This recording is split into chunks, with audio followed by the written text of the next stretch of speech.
Depuis le début de l'enquête sur la disparition de Delphine Jubilard, l'attention est portée sur son mari avec qui elle était en procédure de divorce, Cédric.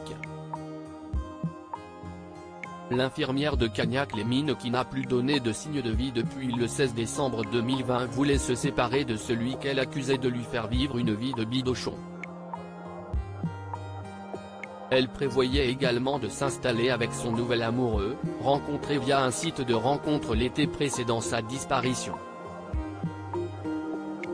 La Dépêche du Midi a recueilli le témoignage de cet homme et de sa compagne. Elle fait un portrait peu glorieux de cet individu qui était auparavant décrit comme un amoureux passionné. La Dépêche du Midi a eu accès aux auditions de juin 2022 de deux témoins clés de l'affaire, l'amant de Delphine et sa compagne. Cette dernière a fait un portrait très peu flatteur de l'homme avec qui elle a eu un enfant. Jusqu'alors, il était présenté comme un professeur de piano discret, romantique, à l'opposé de Cédric Jubilard dans son attitude et prêt à s'installer avec l'infirmière disparue. À présent, CIST une toute autre description de l'homme mais aussi de leur relation qui est faite. Elle affirme ne pas avoir été au courant que la relation de Delphine et l'amant de Montauban était aussi entamée, « Je ne savais pas qu'il avait un projet d'une séparation avec moi. Je n'aille pas mesurer ce qu'il se passait entre eux. » CIST quand Delphine a disparu que j'ai compris.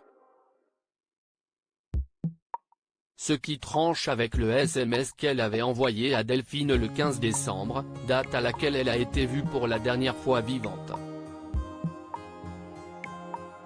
Dans son message, elle avait demandé à sa rivale d'attendre la fin des fêtes de Noël pour entamer officiellement sa nouvelle vie avec son compagnon.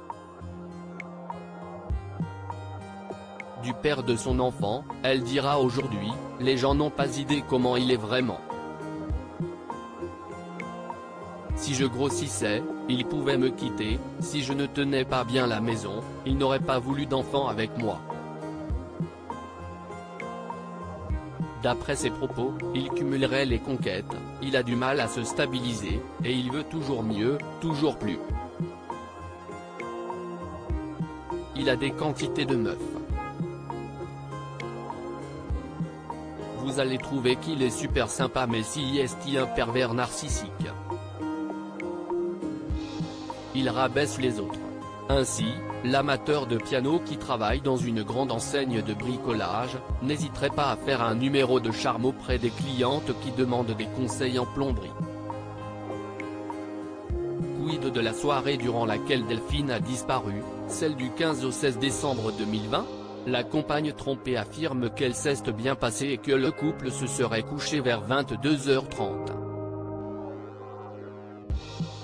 Un alibi que les enquêteurs ont confronté avec le bornage de leur téléphone qui indique qu'ils sont bien restés chez eux, ensemble. Cédric Jubilard reste présumé innocent des faits qui lui sont reprochés jusqu'au jugement définitif de cette affaire.